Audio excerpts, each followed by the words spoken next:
नमस्ते, म वंशचारबाट म बिमला विधान हजुरहरू सबैलाई स्वागत गर्न चाहन्छु। आज चाहिँ मैले सानो कुरा सेयर गर्न चाहेँ हजुरहरूलाई है। के भन्दाखेरि अब अचार बनाइन्छ है, धेरैको पनि छन् अचार, अब म वंशचार मात्र होइन। अनि त्यो के छ भन्दाखेरि अब हजुरहरू कतिले त मलाई एकदमै सपोर्ट गर्नुभएको छ है। त्यसको लागि त म जहिले पनि एप्रिसिएट गर्छु।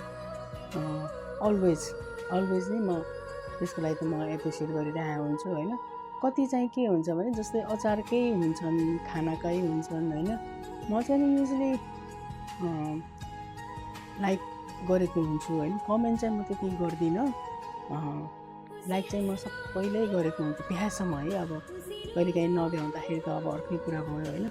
तर म वंशचारमा चाहिँ जसको जो चाहिँ नि अचारै बनाउने हुन्छ, फुडको हुन्छ, त्यसले चाहिँ नि लाइक पनि गरिदिँदैन, कमेन्ट त धेरै परको कुरा हो कि। अब कहिलेकाहीँ के लाग्छ भने एक आपसले इन्करेज गर्नुपर्छ कि, अब डिस्करेज त गर्नु हुँदैन होइन। अब मलाई त्यस्तो फिल हुन्छ। अब थाहा छैन अब त्यो के हिसाबले उहाँहरूले चाहिँ नि लाइक गर्नुहुन्न त्यो मलाई थाहा छैन होइन। म चाहिँ नि युजली सबैलाई गर्छु कि, अब किनभने अब उहाँहरू कहाँ बस्नुभएको छ के छ त्यो पनि थाहा छैन मलाई होइन। म कहाँ छु फेरि आफ्नो आफ्नो उसले खाने हो, त्यो के भन्छ अब लकले खाने हो। कोही अगाडि कतिले बनाइरहेको हुन्छ, कति के गरिरहेको हुन्छ, आफ्नो हिसाबले खाने हो।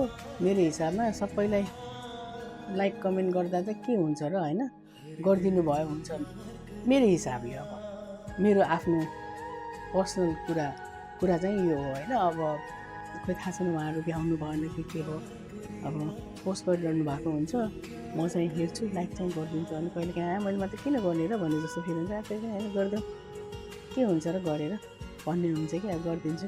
तर मेरोमा चाहिँ गरिदिनुहुन्न, मेरो भन्नाले म वंशचारमा चाहिँ गरिदिनुहुन्न है। त म चाहिँ रिक्वेस्ट गर्छु सबैले इन्करेज गरौँ, डिस्करेज चाहिँ नगरौँ। केही अब मैले पनि नजानेको छ, त्यो छ भने मिलेको छैन भने पनि अब त्यो हजुरहरूले यो मिलेको छैन भनिदिनु भयो भने म एकदम ह्याप्पी नै हुन्छु कि। अब कति कुरा मैले जानेकै हुँदिनँ है, म त सिक्दैछु त कति कुराहरू होइन। मलाई इनबक्समा मेसेज गरिदिनु भयो पनि हुन्छ, यो मिलेको छैन हजुरले गर्नुभएको कुरा, यो मिलेको छैन भनिदिनु भयो भने म एकदम ह्याप्पी हुन्छु। अब त्यसरी नै त अगाडि बढिन्छ त होइन र। अब कति कुराहरू त अब सिक्नै बाँकी छ नि त, म त बिस्तारै सिक्दैछु है।